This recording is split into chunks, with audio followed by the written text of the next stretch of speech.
Adi Roots Technical. Hey, how's it going, everybody? I'm Arctic Wolf, back again with another Steel Division replay. Here I'm playing off against the fallschirmjäger again as my Pancerna deck.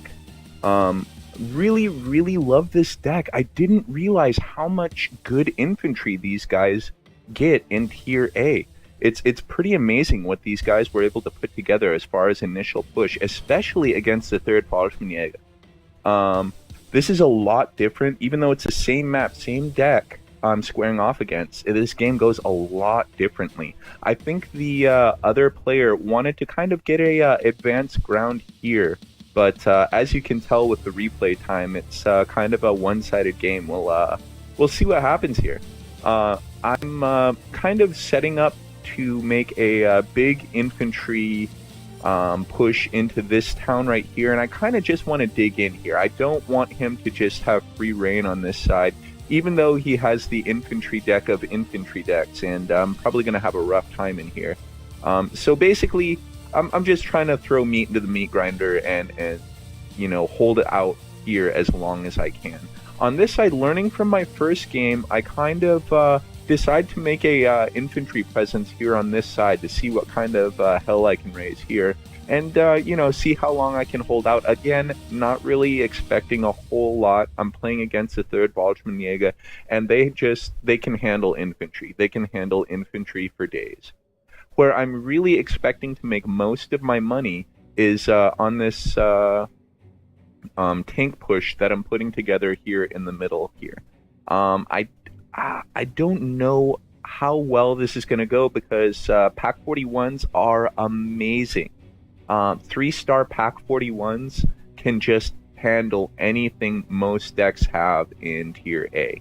It's one of my favorite Tier A units in the game that the fallschirmjäger have in response to enemy tanks. It's pretty amazing what they can do, really.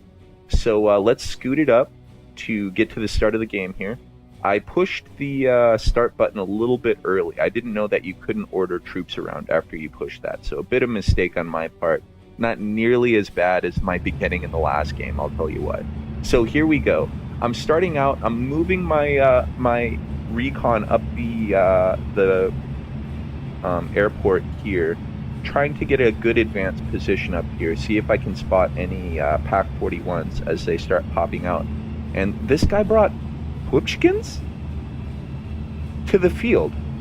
Does he know that these things have a 500-meter range? That's nothing. That's a joke. I'm not really understanding what he was planning to do with this. So here we go. Here's the infantry push that I was expecting up this side here.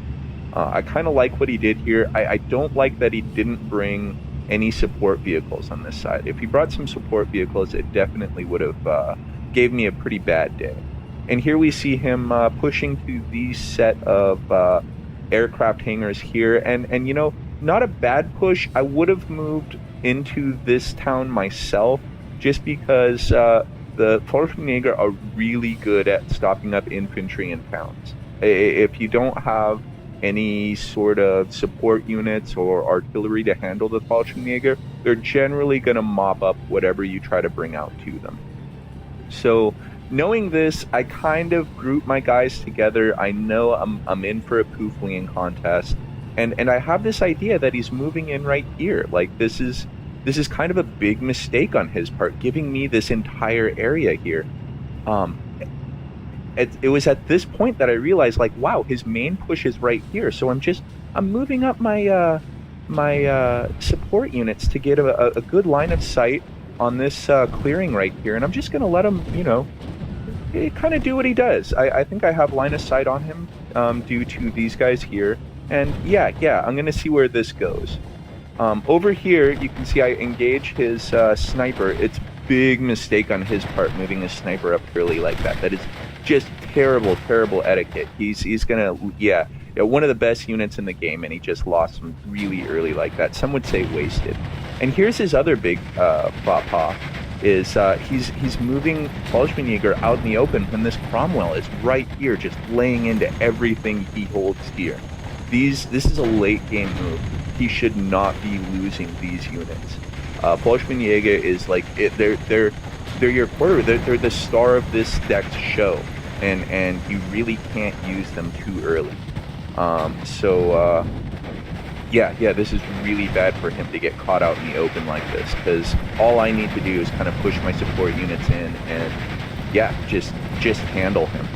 So over here, you can see I'm kind of backing up my machine gun jeep because the fallschirmjäger is getting a little too close.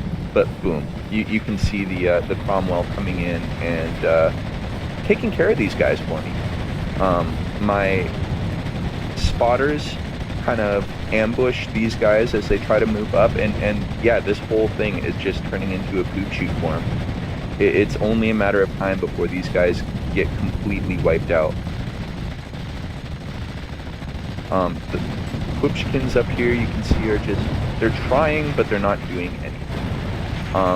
Well played, getting him the Henschel 129 out and taking care of the command vehicle. That was a big move. Honestly, I would have gone for the Cromwell instead. That's what's destroying his infantry. That's what's taking care of his pushes on both sides. And it's kind of a issue that he didn't go after that immediately. And then, with his 3 rounds left, what does he do? He takes care of the Jeep. Okay. Alright, well, the Cromwell is still alive, and I'm very thankful for that. And there's really nothing he can do about it right now, because he put out all Pushkins. This needed to be up here, and it needed a command guy next to it. This command guy needed to be moved up, and this would have just shut down all of my hopes and dreams in the middle here, this guy being in the initial push. And here, yeah, I call in my air support and lol all over him. And since they're out here, yeah, why not? Why not have them out destroying this area? And here we can see these guys are just about to fold, getting caught out in the open in a field of all places when he should have been held up in town here. And here we can see I'm scooting up and I'm taking this end of town from him. So now he has to push against me, against his own town, to try to get me to fall back. And I'm already at a +3 here. I mean, this is just rough, folks. And here we see him moving his Pushkins up, and they're just getting decimated out in the field with that 500-meter range. What was he thinking? Oh, that's rough. That's rough. And the Pack 41 is just sitting back here, not doing anything. I don't know. I don't know what he was thinking. He should have surrendered there. That was rough. All right, folks. Thanks for watching. Have a great day.